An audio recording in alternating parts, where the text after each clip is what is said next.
Hi guys, I'm going to just try to walk you through some of the key elements for the AP exam. So, as you probably know, the AP COGO exam is May 22nd.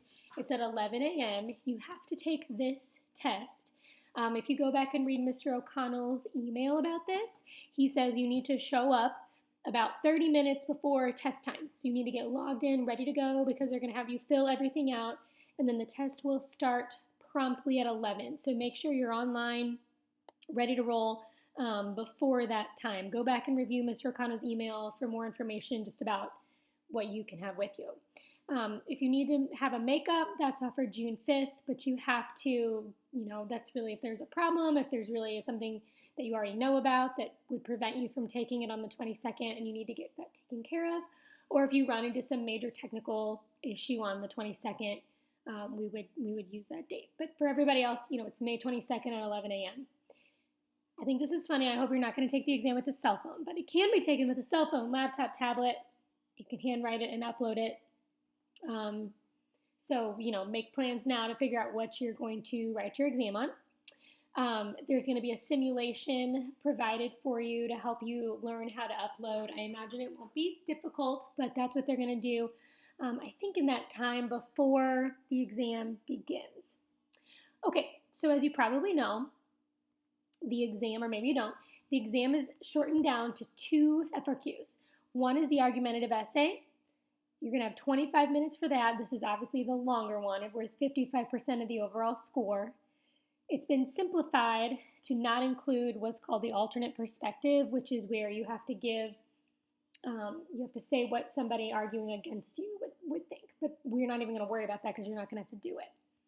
It also has quantitative analysis. So this is going to be the 15-minute question where you're going to look at data from a chart, graph, infographic, and you're going to need to analyze it and connect that information very specifically to 2 countries into course concepts.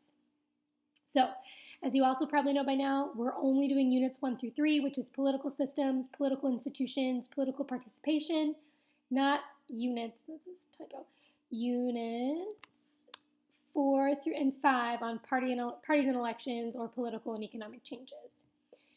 The AP test is emphasizing that they're going to very much focus on concept application because they have to come up with ways to reduce any opportunity for cheating or for answers that are very generic. So the country-specific knowledge will be applied data, and then you're going to choose your examples for the argumentative essay. So this is important to know. The test is considered open notes. You can have whatever notes you want in front of you. We are going to screen the questions so you cannot just Google or research your response on the spot. And also, you have not that much time. I mean, to write your argumentative essay in 25 minutes is not a lot. So you're not going to want to be trying to research as you're writing this. And your notes are going to be better anyway. Any notes you have, anything we've done in class, all the study guide materials I'm sending out to you now, that's all going to be better than what you're going to Google and find. So you can use any resources you want for content. You cannot communicate with other students. Don't even risk it. I don't know a lot of details other than what I'm reading on College Board, but they're trying to make sure that they're going to go through multiple steps to detect impersonation, detect cheating. They're going to look at how your answer compares to an internet source. So don't just copy and paste anything that you would see. So just, I would not even risk this. They're saying that any fraud or cheating they discover will be reported to colleges and universities. So I feel like you just have to know that, but that's what they're saying. And it's best just to, like any other exam, open it up and do your best on it. I am going to get copies of your exams. And my job there is to to also assist with fraud protection. So if you submit something that looks questionable to me, that is not something that, I know you would have written based on the writing I've been reading from you all semester, or at least third quarter when they had you, that would be something that they would also use, to kind of check for any fraud. I will not be using exams for grades, even though it says that is a possibility for some teachers. That's not going to be the case for me.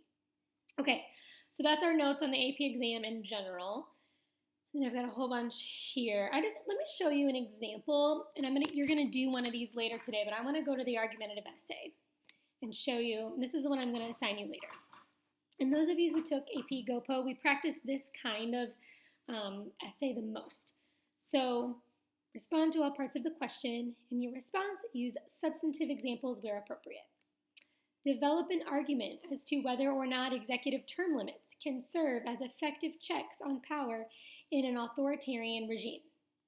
Use one or more of the following course concepts to organize your response. So you must use political legitimacy or accountability or policy implementation to make your case. Now, this is where the grading comes from. You must respond to the prompt with a defensible claim or thesis that establishes a line of reasoning using one or more of these, and you must then support that claim with two very specific and relevant pieces of evidence from one or more course countries. Your goal here, you guys, should be two countries every time. Two countries, two pieces of evidence incorporating one of these components. Now, what they mean here, I want to talk about defensible claim or thesis. That's the because. So when you write your thesis, and I'm going to tell you that if you don't write your thesis correctly, you're going to set yourself up to do very, very, very poorly on this question and then the overall exam, because without writing the thesis correctly, you're limited into how many points you can score. So this is going to be a 7-point rubric, and the thesis is the because. So executive term limits can serve as effective checks on power in an authoritarian regime because, and then you have to have your reason. I scored the argumentative essays last year for AP, and I found I read so many essays that just said, yes, they do, or no, they don't. Like, oh, no, they don't serve as effective checks. And then they went into paragraphs where they described the effective checks, but if you don't say why in your thesis, you will not get all the points. So just like you've done in every social studies research paper that you've ever written, make sure your claim is clear and has your reasons for the claim you're going to make. So this is the one you're going to do for practice today. So that's a look at this. I'm also going to give you guys look at all my things.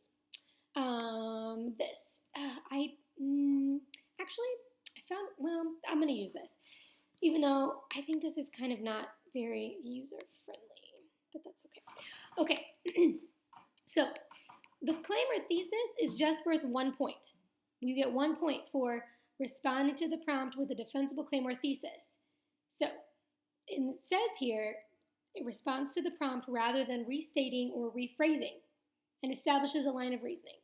So again, not just, yes, it serves as a check on executive power, period, but it serves as a check because, and then your very clear, defined reason. You do not earn the point if it only restates the prompt or it does not make a claim that responds to the prompt. So nobody's going to do that, right? Where you're going to make a claim that has nothing to do with the prompt. But you would not get the point if you did that. Okay. Now they say, oh, the claim or thesis can be one or more sentences and can be anywhere in the response. I'm going to tell you that it is so much harder for your reader if you stick your thesis down at the end. Put that thesis right at the beginning. You can give an intro sentence if you want to and then get to your thesis. And if you want to underline your thesis, that's fine. In fact, I think that helps your reader see your line of reasoning. I did read lots of essays last year where students sort of accidentally added a thesis later in the essay, and I gave them credit because that was my job as the reader, was to find the thesis, but the likelihood that I would miss it is much higher when you stick it somewhere at the end, so put it right up front. Okay. This is where it gets tricky. We're going for 4 points. So I'm not going to talk about all the silly ways you can get anything less than 2 points, okay, or anything less than 4 points. We're going for 4. So this is more technical scoring that a reader is going to use to figure out if you don't have it all. But we want 4 points. So we are looking at this is all row B. So we're looking at responses that earn 2 points and responses that earn 2 points. So, to me, it's like, did you just do what the prompt says?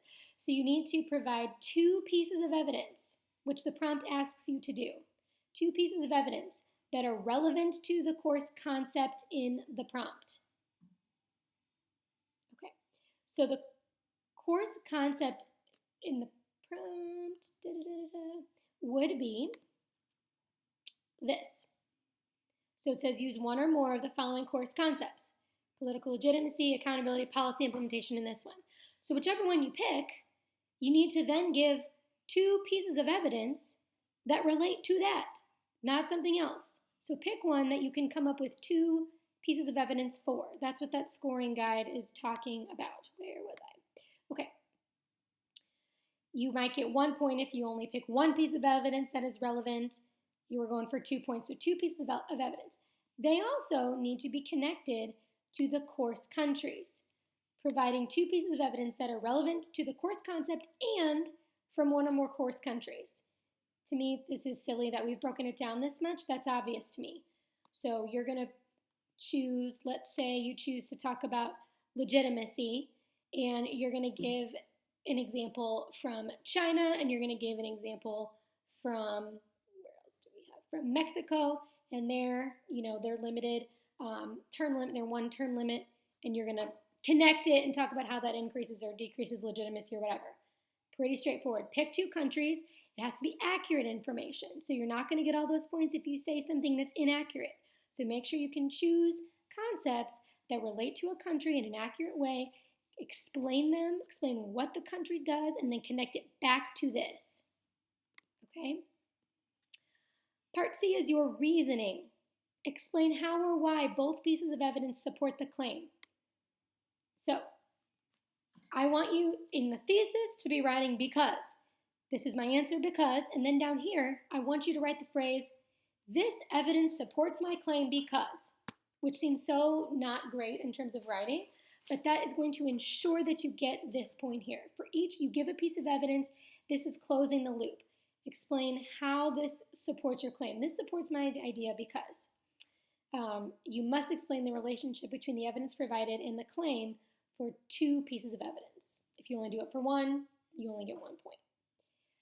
Honestly, you guys, this seems very straightforward. There aren't a lot of tricks to this.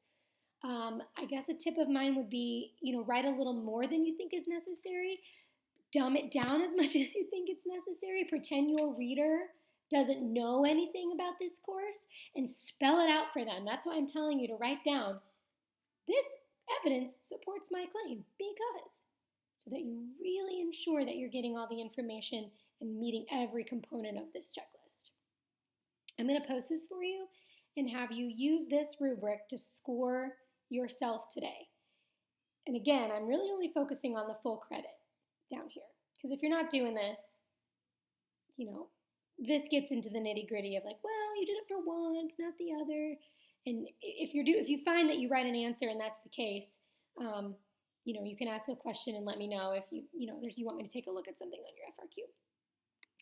Anything else I need to go over with you? I'm going to do the quantitative analysis in a video tomorrow, which I'm sure you'll be excited about since this is so fun. Hopefully you've seen this. I've posted this, you guys. It goes through what I just said, right? Articulating the defensible claim, specific and relevant evidence. This goes through the changes. You don't need to really worry about that because, this is the only one you'll ever take. So, okay, let's wrap this up and I will post it.